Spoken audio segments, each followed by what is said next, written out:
All right, folks, 50,000 mile review. This summer will be 3 years of ownership. I'm here with Tyler at Dynamic Tint, and it's about time. The pink pig has come to an end. To those of you who just don't know and you like to call me expletives in the comments for why my car's pink, I wrapped it this way because we did it for a gender reveal for my daughter. Actually, the gender reveal is for me. So we're just getting this off. I wanted to have the car clean for the 50,000 mile review. And then also we need to decide what we're doing next. So I'll show you some options that we have at Dynamic Tint. There's some wraps that are colored that is also PPF, so we'll talk about that in a little bit. Also, if you forgot, this is the Expel Stealth paint protection film. So the entire car is covered in it.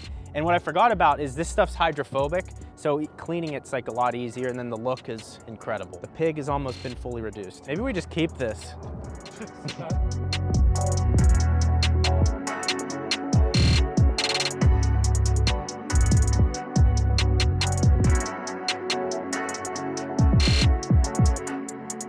So there's a couple options that we could go with next. Let me know in the comments what you like best. This company called Ste, I saw them up at SEMA, and that's what Tyler carried here. So they have this, it's called Rhino Gray. No, sorry, Dino Gray, apologize. That's an option, and then there's also this, what's this called? Dino Purple, just a bunch of dinosaurs. It's a really deep purple. I think that would look really good. Red, there's already Model Ys that have red, and this is like Miami blue. It looks good on Porsches. It does not look good on Teslas, in my opinion. I don't know, I think maybe this purple or the gray, you guys have to let me know what you think in the comments. But the nice thing about Ste is they are a paint protection film as well, so you're getting the dual purposes, changing the color and still having the functional PPF. But you can see he's got like booklets of all the colors that you can get here. So that's it. Let's get into this review. In this video, I'm going to cover maintenance costs and reliability, wear and tear on the vehicle, aftermarket upgrades I have made, and any charging issues, along with the good and bad in each of these segments. If you read the comments of a YouTube video about electric cars, you would think the cars would need a battery replacement every 30 days, and there's nowhere to charge them. And I can confidently say this is true if you don't have a brain. For maintenance, the only things that I have done in 50,000 miles is change the tires, replace the cabin air filters with these Tempe HEPA 98 carbon activated air filters, use code Gjeebs, save 10% on their website, and replace the windshield wipers. This video is sponsored by Lessy Messy. They reached out to me and they had this mat, which I'd never seen anything like this before, but basically, it's washable, reusable, you can use it for a picnic, and it's custom cut for both the Model 3 and the Model Y. You can see there, and on the bottom of it has these little rubber knobs so it doesn't stick. So you can kind of use this anywhere, and with having a kid now, you can see why this would be very useful to me, because you parents know that mustard color that kids produce. It's, you know.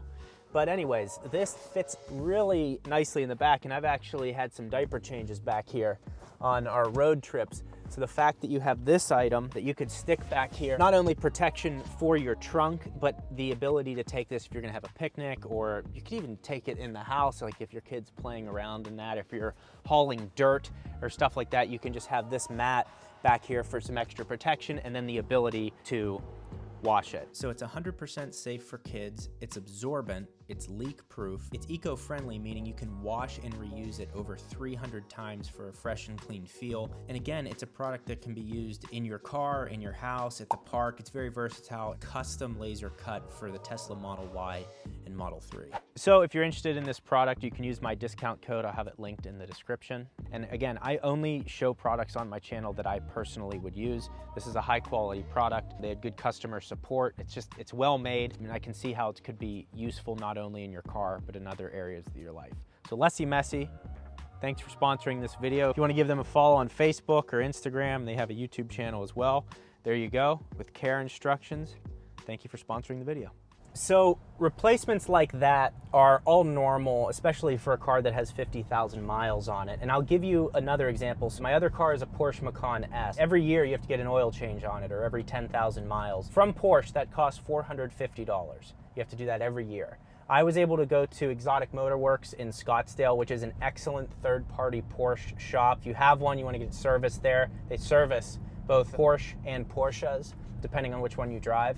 That place is great, and that cost me $320 as opposed to $500 after taxes. So that's what I recommend. But you can see then the PDK fluid. This car, I've done nothing to it. You know, you have to replace your tires, windshield wipers, you know, depending on where you live, how much you use them, cabin air filters. So very cheap things, and also things that you can do on your own. The cabin air filter, minus the tires, all this stuff is easily handled on your own. Costs a lot less than taking it to Tesla to do so. So in terms of maintenance and reliability, the Model Y has been excellent. The charging has been excellent. My battery degradation, which is something people always ask about, is right around 10 or 11%. You'll quickly, when you get your new Tesla, your range will kind of drop, but it plateaus around 8 to 10, 11%, depending on your charging situation, and it really will stay there, you know, up over 100,000 miles. It's not like at 100,000 miles I'll be at 20% degradation based on other Tesla owners that I've seen that are up there in the hundreds of thousands of miles. So that's all been excellent. Two other things that have happened: I had to replace a windshield because a rock hit it, cracked the windshield, and right now the roof is actually cracked, so I'm gonna have to get that replaced. That I will do through Tesla,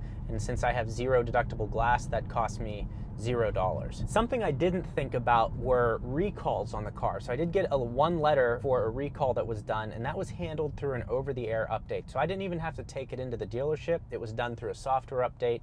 If you're not familiar, when you park your car at home or at your apartment complex, or if you even want to tether on your phone, you can do software updates through that. So when I pull my car in the garage at night and there's an update available, I say, yes, run update, and it does it, you know, while I'm sleeping. It takes 20, 25 minutes, and it adds sometimes new features to your car, or in this case, it handled a recall. So again, saving me a trip. Now, a lot of people think, oh, I'm gonna have to charge my car every day. It's gonna take time. It really, if you're driving in the city and you have a charging setup at home, you're gonna never need to go to a charger or gas station. You'll be replacing that because your garage is now your gas station, which is pretty cool. One concern I had when purchasing my Tesla was the software updates that I heard about. So as I stated, when you go home, you connect to Wi-Fi, there's updates that happen to your car. Some are really noticeable, some are not noticeable at all. So a worry I had, like Tim Apple does with your cell phone, is it can slow it down over time. The performance gets reduced. So far, after 2.5 years and 50,000 miles of ownership and many updates, this infotainment system has not slowed down. Another nice thing is, one of my complaints with the infotainment system before was when you turn the air on and you click it to automatic right here, you didn't have this feature before. You can see where it says low. It was always on high and the air was just blasting to get it down to the temperature that you wanted to.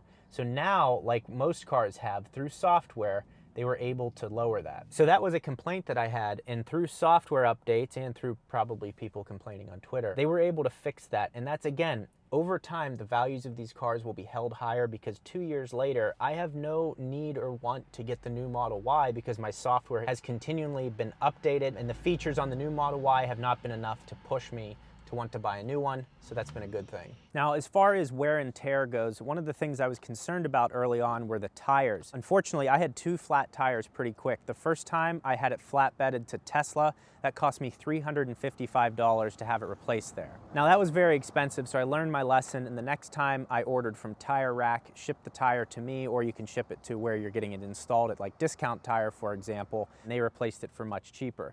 Now, I'm currently on a set of Michelin Pilot Sport 4S's, stock size and everything, but this is a high-performance summer tire. So when it's cold outside, the ride quality is reduced. It's very firm and bumpy. They're not meant for a cold weather, all-season tire. So if you're gonna be in a sunny area like Arizona or Florida or Texas or Southern California, this can be a great high-performance tire.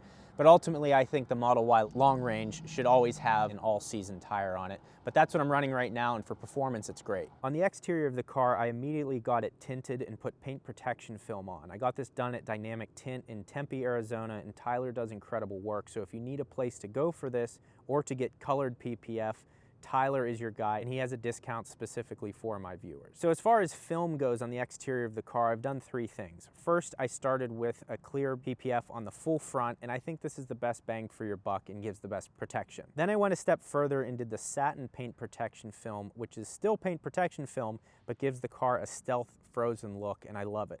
The coverage is great, and the look is stunning. The third thing I did was I wrapped it pink, but as you saw at the beginning of the video, we just removed that, and I really liked how it looked, but it garnered way too much attention, and I'm happy it's gone. Another item I'd like to talk about in terms of wear and tear is the seat right here. So early on, I think around 30,000 miles, I noticed that this was cracking right here, and I was like, oh boy, that's gonna be a problem. But it hasn't changed since. It just looks the same, but it is something I wanted to note for other owners. People have also asked, how do you clean this? I haven't really found a good solution to it. Honestly, if you just took warm water and probably dabbed it, which I'm telling you this information and I haven't done it myself, so not very credible source. That's maybe what I would recommend testing first. I'm recommending that to myself, actually. Additionally, on the interior, in terms of wear and tear, I have these 3D mats, which I've said this too many times. These are the best mats to get. I'm a broken record, but they say buy nice or buy twice. So use code Gjeebs. Could there be more traffic? FedEx, get yours. So, just do like 100 million, just do the whole video as an ad. So these mats have been excellent and have helped preserve. You can see that looks brand new down there. Just did a cleaning video on them, so this all looks really nice. Those have been great because they stick really well and fit really well.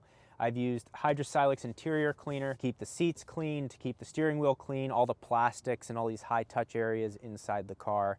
And additionally, I've added this carbon fiber dash from Fusion Motorsports, and that stuff will all be linked in the description. So that's what I've done there for as far as wear and tear to keep the car looking brand new. It really does look brand new. When I take 15 minutes just to clean it up, even with a dry microfiber, it's been a very durable car. The new cars on these door cards here, these are like carpeted. So the newer ones have more sound deadening features and things like that. But like I said previously, there hasn't been anything that's been done that's made me want to jump and trade this in and get a new Model Y. Overall, the car has held up really well, very durable. But I also care about my car, and I've put things in place to make sure they last a long time. The main aftermarket upgrade I have made is the Unplugged Performance Luxury Suspension to improve the ride quality. And I like it because it has improved the ride quality. It let me lower the Model Y a little bit and is adjustable with 32 different damping settings to make it as stiff or as soft as possible. My recommendation if you're worried about ride quality is to just go with the 19-inch wheels. Every Model Y I've driven with the 19-inch wheels. It rides significantly better, but in my opinion, the 20s look better, but also get slightly different range. I'll leave that up to you to decide. Now, one thing when shopping for your Tesla, or any electric vehicle for that matter, is your charging setup at home. So I recommend thinking about this ahead of time, calling an electrician, seeing what it's gonna cost to put in a NEMA 1450, Tesla charger. I have the Autel charger at home, which has been excellent, but get that set up because that is the benefit of having an electric vehicle. People say, oh, it takes them so long to charge. That's on road trips. On a daily basis, you wake up with your battery charged every day. I have started charging my car to 80% every night. That seems to be the best for the battery in terms of longevity, seems to put less pressure on the pack to not be charged up to 90 or 95%. So that's what I've been doing. Your at-home charging plan needs to be addressed before buying the electric vehicle. If you live in an apartment that doesn't have a charger, a lot of apartments have free chargers that you can move in and out of, so that's really nice. But ultimately, having a charger at home that you plug in every night, your car charges up. A lot of energy companies like SRP in Arizona, for example, they have cheaper rates if you have an electric vehicle. You just have to call them up and they'll set a cheaper rate late at night so you can charge your car in hours when energy is even cheaper. So again, after 50,000 miles, battery degradation, if I pull it all the way up, 282 miles of range it's showing, so battery health. This is the Tessie app, by the way, I'll have it linked in the description. About 11.5% of degradation. So on a full charge, 282 miles compared to originally when I bought the car, it was 316 miles of range. Again, it's gonna plateau there for many years to come. I hope, I guess we'll see. But that's my understanding of it. The battery also has an 8-year, 120,000 mile warranty on it. So if you're concerned about that, you have some really nice coverage there. Basically, the way they do that is if your battery has 70% or less of its original capacity within that time frame or mileage, you will qualify for a free replacement battery from Tesla. Now, I think I'm gonna be fine. The car has been really solid, but they do have that in place, and a lot of people don't know that. They think you replace the battery every 30 days, and these cost you $1 million to run. So overall, the Model Y has been incredible to own. It has sports car-like performance and handling with SUV practicality and the efficiency of an electric vehicle with an endlessly upgradable infotainment system that has only gotten better over time. Now, one of my complaints with the car is that a lot of light and heat comes through the roof. So in order to fix that, we installed this full shade. And if you're interested in installing the full shade, just click the video that's on your screen right now. I think you'll really enjoy it, and it's a very easy to install and highly effective product.